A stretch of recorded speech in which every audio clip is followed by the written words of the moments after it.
This is the Lone Crater YouTube. We hope this video helps. In this video, I will explain how to drive a Honda Jazz Automatic. First, always begin by adjusting your seat and mirrors to ensure you have clear visibility and are comfortable. Next, securely fasten your seatbelt. This is crucial for your safety. Before you even think about starting the engine, confirm that the parking brake is engaged.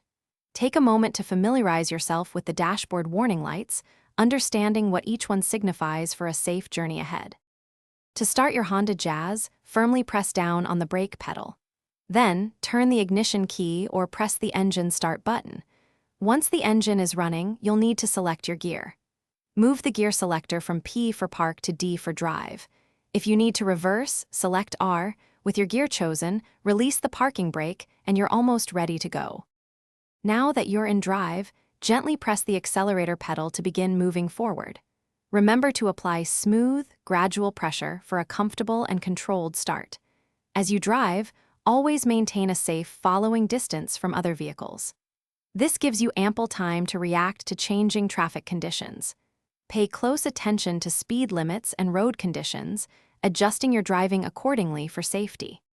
When you need to slow down or stop, apply steady, gentle pressure to the brake pedal. Aim for a smooth, controlled stop without any sudden jerks.